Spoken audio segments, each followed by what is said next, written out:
Here we are. Here's the KTM 892, guys. I have to say I love the LCD display. Look at that. Very intuitive, very responsive. So let's see how it goes. I like the way that you can actually toggle between screens. It tells you your fuel consumption, your speed, your trip odometer. Over here you're able to go back and select to see where you just going back. You go back, nope, not that one.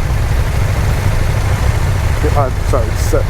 So here we are, you can go to your favorites, trip data, ride mode. So let's see. So they set it up for street. Go ahead and put it back in street mode. Actually, let's write it on sport to see if it's right. Ready? Yeah. It tells you the outside temperature is 75 degrees. It's 9 in the morning. We have a 270, 280 mile range. Here you can see the fuel. Here you can see your engine temperature. You can see your RPM here. Let's go ahead and change this back. But as you can see, it's super easy to toggle between the switches. A lot easier than some of the other bikes out there that you have to get like a PhD degree to be able to handle the display. So very soft clutch.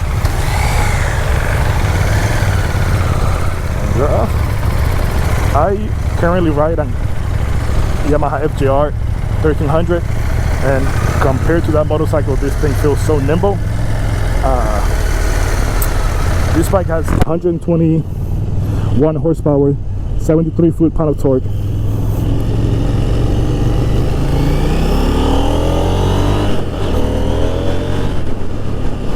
And it's so light, it's not even funny. So this motorcycle here, it's almost a direct competition to some of the Japanese bikes right now in the market. That will be the Yamaha FC09. You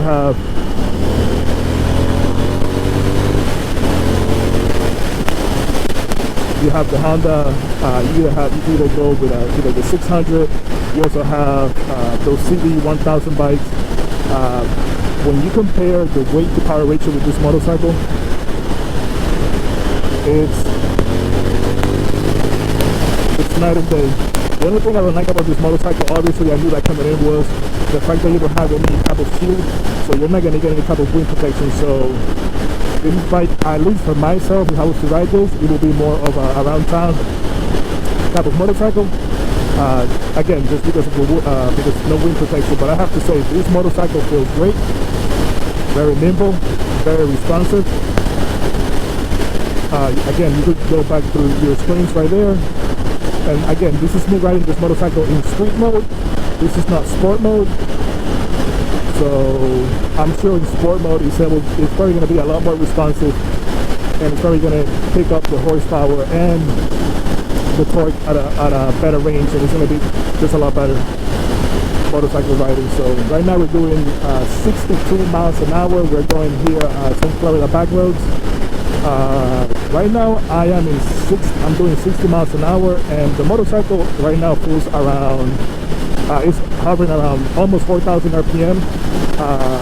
It does not feel like you have a lot of vibration on the handlebars, so that does feel good, especially if you're going to be doing highway speeds. I have to say the mirrors over here, as you can see, they could be a little bit higher.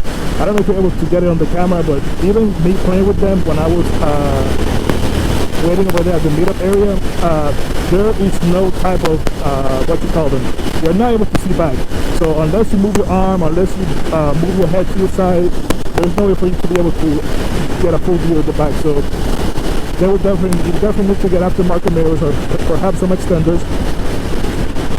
No vibration, so that feels really good. This one does not come with cruise control. So that would be one thing that if you want to, you're going to have to go to the higher model. This is just the KTM Duke 890. There's going to be a KTM 890R. So that one does come with cruise control. And the KTM 890R comes with the quick shifter, which is really handy, especially when you're trying to just get up to speed. One thing I have to say I like about the display is that even right here with the sun hitting right above us, you can still see the display very clearly. That's one of the things that some of these companies have definitely improved a lot on. They have all these LCD displays, and before the display you will not be able to get a good view under very sunny conditions. So, but not this bike, but very squeaky brakes for a bike that only has like 80-90 miles. Let's go ahead and give it sport mode just to see how she responds over here. Alright, here we go.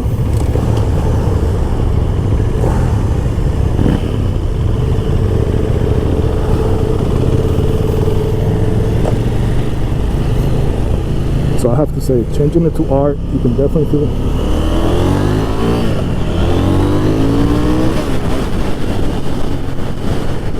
Holy crap. Holy. Yeah, this motorcycle in sport mode, you could definitely feel the difference.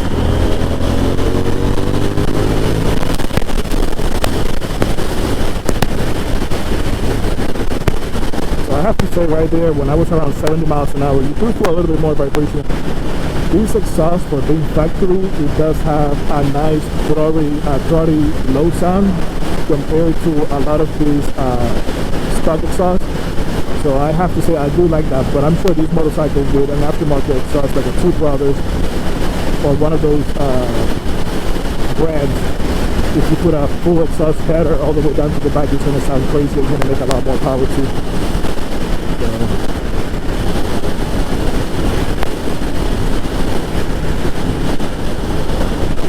So, one thing that I was trying to figure out is you're able to go between the screens, and let's say you want to go ahead and switch your riding mode, you can.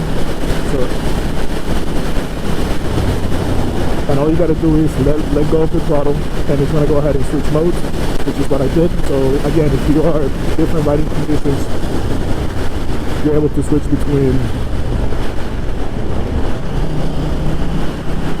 You're definitely able to switch between riding modes, so that's something that does come very handy. You don't have to go to a full stop, you just switch on the go and just keep going. All you have to do is just let go of the throttle and you're good to go. Man, this bike has very squeaky brakes for being a brand new bike.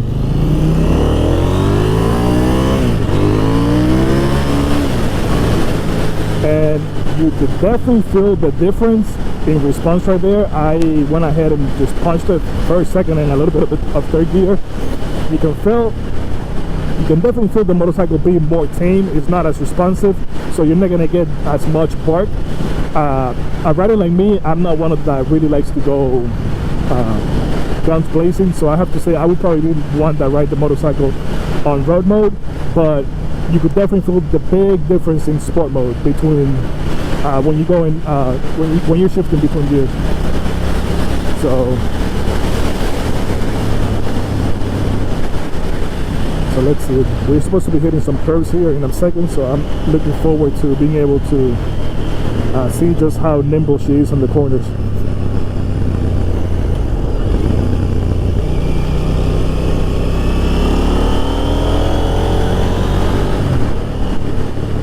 Feels really good. Let me give this guy some space here. Let me see how we're able to do just coming off the. And this bike feels great. It's so light. This motorcycle is under 450 pounds, which for today's market, that's actually pretty good. They keep adding all this technology, so technology comes with a price, and that's weight. They have done a really good job with this motorcycle, distributing the weight and just keeping her light. So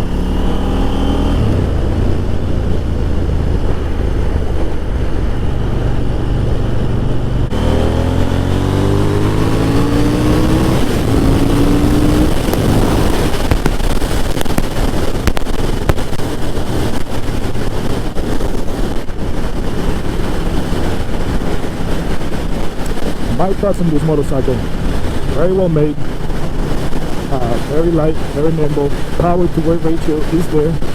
Price, when you compare price to Japanese bikes, you know that you're always going to pay a little bit more of a premium when you're buying any type of European bike. That being said, the standard features that you get with this motorcycle compared to your Japanese bikes, I have to say they might make the bike worth it, depending on which type of riding you're going to do, or if you're just interested in getting a KTM. It comes with quick shifter. It already has ABS, although most bikes do have ABS. The one thing I have to say, for the price point of this motorcycle, right under $10,000, I feel like you should have already the benefit of cruise control. It's 2021. Most bikes should be able to just have cruise control already, and that's one thing I do miss on this bike, the cruise control, or the ability to be able to use it. Now, that being said, I don't see the rider for this motorcycle being a rider that rides this long distances, like maybe the Adventure, the 890 Adventure. But that being said,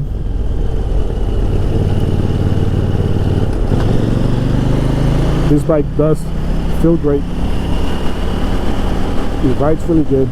The stock seat, I have to say, is hard as a board, so that will be one of the first things you want to change if you get this motorcycle. I've only been riding now for about maybe 15-20 minutes, and that seat is brutal. So that will be one thing you definitely want to switch if you were to get this motorcycle. Signals, like your typical Japanese bikes or American bike, basically just plastic housing. So man, this motorcycle, I have to say, I love it. So nimble, so light, and it's able to pick up speed as you go. This motorcycle makes a lot of its power after 5,000-6,000 RPM. I think it's close to 7,000. So you can definitely feel the motorcycle as you're going up in speed really get going, and you feel that power being transferred to the rear wheel. So it feels amazing. This is my first time on a KTM. I've had a split triple 1050, and the people that know that motorcycle, they know how that motorcycle is torque and really monster. I have to say, this motorcycle, maybe the KTM R, if you get to ride it later, I have a better feel for it. But I will venture to say that this might give the split triple a run for its money. Plus, it's a lot lighter too. I know a lot of that has to do with the fact that the split triple has a single-sided swing arm, so hopefully that does make the motorcycle a little bit heavier. But this motorcycle feels great. I'm definitely curious to try the 1290 Duke as well as the 390, and there's a 690 as well that I want to try, the Enduro one.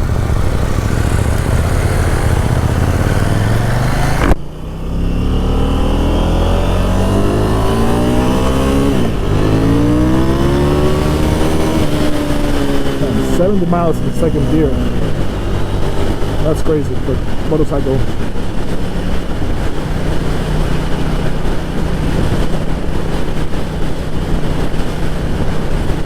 Too bad this is such a short ride. A motorcycle like this deserves a good, I don't know, 30-40 mile run with open spaces just to see how well she does at highway speed. So right now we're doing 71 miles an hour, 70. You feel a slight vibration on the handlebars, but nothing that will scare me away. So maybe perhaps heavier bar ends, that might help you do the trick. But it feels great.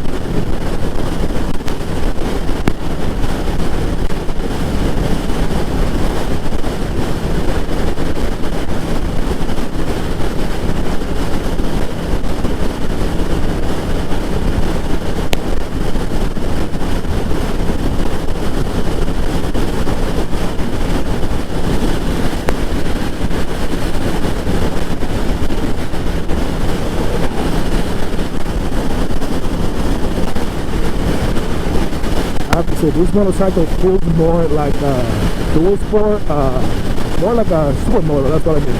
This feels more like a supermoto than a street bike. Although the supermoto is going to be a street bike, but it's not going to have the, it feels more, it's just because of how light the motorcycle is. So I have to say, the way these motorcycles are made now, they are very friendly to new riders.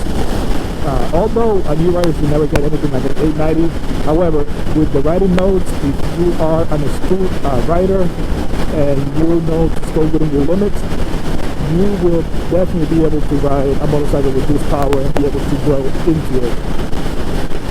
Versus motorcycles in the past, you had all the power right there available to you all at once. So that I have to say I do like about this motorcycle. We've been riding now for about, I believe it's a good 20 minutes. Again, I come from an FJR, so I'm already starting to feel some of that wheel fatigue to my shoulders, upper back area, as well as my neck from having to just hold my weight down. Man, I love the way that exhaust sounds.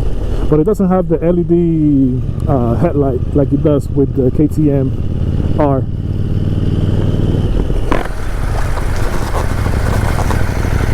So we are back, guys. So let's see if we're able to sign up for the next group of riders.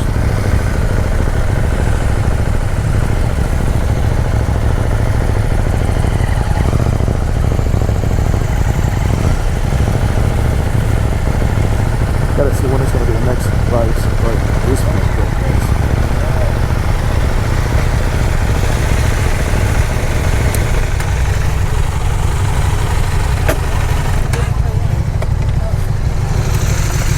Let's take a quick look on the bike.